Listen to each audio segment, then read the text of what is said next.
I'm here today with Democratic Secretary of State candidate Vop Osili. How are you today? I'm doing great. How are you? I'm great. Thank you so much for coming in. And basically, I just want to first start off, why did you decide to run for Secretary of State? Well, it's an important office for a number of reasons. I decided to run for Secretary of State because I think we can do a lot better on two key issues. One, elections, and two, business services. So because I'm a small business owner in Indianapolis, I see that what we can do in this economy, which is our toughest economy in decades, what we can do to help other small businesses be as successful as possible. And I am committed to doing that. Okay. And so what exactly is the Secretary of State position, though? What exactly does that all entail? Oh, good. Thank you. Secretary of State is Chief Elections Officer for the state of Indiana. Chief Elections Officer, number two, the Secretary of State. If you are going to open up a new business, you have to go through the Secretary of State's office to get it registered. Three, the Secretary of State is the regulator of securities for the state. And if you have a motor vehicle dealership or a motorboat dealership and so on, those are actually regulated through the Secretary of State's office. Okay. So it's sort of four main things. All right. So I know you're president of Architectural Design Small Business in Indianapolis. So why exactly do you feel it's important to keep small businesses alive in Indiana? Why do you think that's a very important thing to keep going? Well, I appreciate that question. I'm married to an economist, actually, who is part of the IU system. And we talk very frequently about the fact that small business is the backbone of our economy, not just nationwide, but statewide. So it's imperative that we continue to feed this backbone. You know, we continue to feed these businesses or help them to grow, because they really are what keeps our economy thriving. And the more that we can do to make them stronger and give them greater longevity, the better we all are, because of what they do with jobs and opportunities. So you're saying it's like the backbone, it's the key thing to get better, we need to start here with small businesses. We have to. Okay. We have to. And so obviously the country is in jeopardy right now, and what are some ways that you feel you can change that starting with Indiana? How do you think you can improve the economic state of our country? Well, I appreciate that.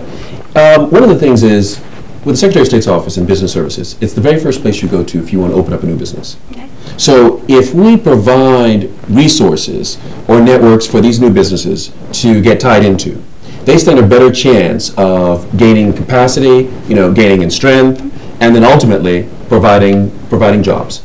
And so if we can do this from day one, we can make a big impact on our state. One by one by one. We all hear in the news about big corporations coming to Indiana.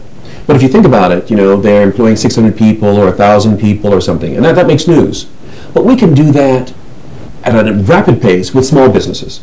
Mom and pops, 2 to 4 employees. Suddenly we're talking 600 or 1,000 just with small businesses, in a month. So starting small and starting early, you think will really start to improve? It will make a phenomenal difference in our economy. And obviously, being a college student here, what is something you think you want candidates to know, or just students here to know about you as a candidate? Students my age, young college students. What's something important about you want to share? Well, I appreciate that. One of the things is that I'm like a really big advocate when it comes to voting and making voting as simple and straightforward as possible. And one of the things that I want to encourage is young voters. I want young voters to get excited about the process, to come out and vote, often, every year, especially to vote Democratic, but to vote often. And one of the ways that we can do that is to make it as easy as possible for the students to vote here at Indiana University. I do understand that you all had special voting centers, in a sense, correct, here on campus. Yeah. I'd like to see that we continue that, and if I become Secretary of State, and I do plan to, I'd like to work with your college president to see how we can make those, month-long as opposed to week-long voting centers, on-campus voting centers. And make them more accessible, kind of? Far more accessible, and far more encouraging, and I think we'll get more folks excited, more students excited about the voting process. I'd like to do this, not just in the university here, but around the state. I think it will make a big difference. Okay. And so basically, just like you said, you just want to sustain the importance of voting, and that's where you feel like we can really help out with all this? You can help out. Well, there's another way that you can help out, too.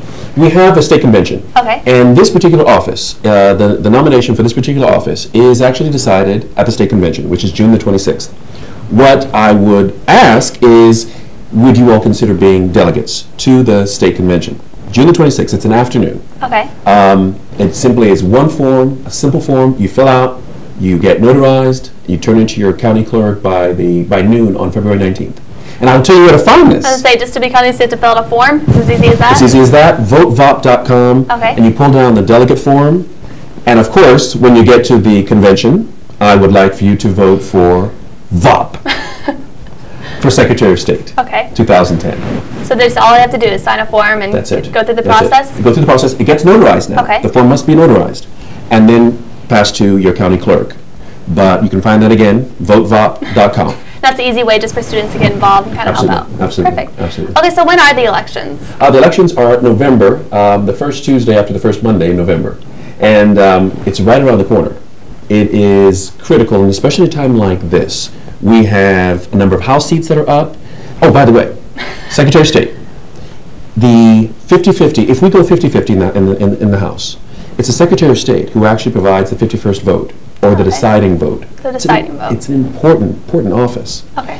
If the Secretary of State, the party of the Secretary of State that wins in a particular county, that county or that party becomes the inspectors for the elections, and also in terms of ballot and ballot placements, that party that gets the top ballot. Secretary of State has a lot of impacts when it comes to elections, besides establishing policy. So it is a crucial position, is what you're trying to say. It is unbelievable. Okay, and so since the elections are in November, how long have you been campaigning? When did you start the whole process? Started the process officially in June. Okay. June 19th, actually, I filed. It's a Friday. And we've been at it since June. Have been to 53 of our 92 counties. Okay. And in order for us to win, and by us I mean Democrats to win, yeah. we have got to take it to every single county.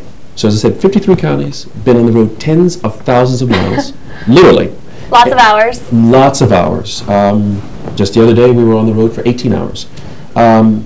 It is important in order to win back the House seats and the State House and the executive wing, that Democrats come together, work together, and get the word out.